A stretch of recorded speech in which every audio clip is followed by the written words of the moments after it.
Boris Johnson is due to return to Scotland today, wearing his large red, white and blue hat as the self-styled Minister for the Union, extolling the virtues of our fantastic United Kingdom. The Prime Minister will push the fear button on Jeremy Corbyn's plan to hold two referendums, one on EU membership, the other on Scottish independence, and warn about the prospect of wasting all of 2020 embroiled in some pointless two-fronted constitutional clash. The Tory leader has insisted Nicola Sturgeon is Mr Corbyn's path to power. The picture of him in the First Minister's top pocket has been reissued by Conservative HQ south of the border. Imagine, Mr Johnson has warned, waking up on Friday the 13th only to find a nightmare on Downing St, the chief comrade propped up by the chief Nationalist in a coalition of chaos. But Mr Corbyn rails against the notion that he would be Nicola's little helper.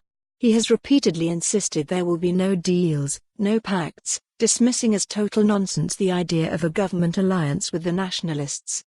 He believes the SNP would come quickly on board to support a minority Labour government because the last thing Ms Sturgeon and her colleagues would want is a return to Tory misrule. But the First Minister believes Mr Corbyn is a victim of self-delusion.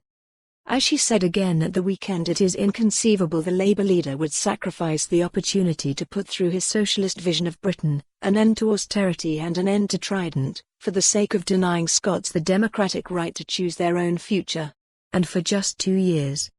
Indeed, Ms Sturgeon knows Mr Corbyn has conceded the fundamental point of her argument. Soon after becoming Labour leader, he made clear he was relaxed about Holyrood deciding to have another crack at independence. While he was personally against the thought of breaking up Britain, democratically, if that was what the Scottish people wanted, he would not stand in their way.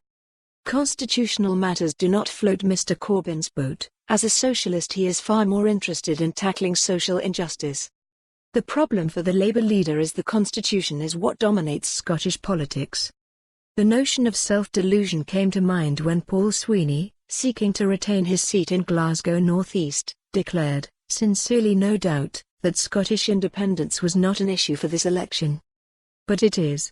While Brexit for the most part commands the ebb and flow of the election campaign south of the border, north of it the issue of whether you are for the Union or for independence remains key. Of course, the SNP and the Conservatives like it that way. Polarisation means the Nationalists pick up the lion's share of the pro-independence vote while the Tories do the same for the pro-Union vote. Labour falls through the M. For more on this story, visit the news article link.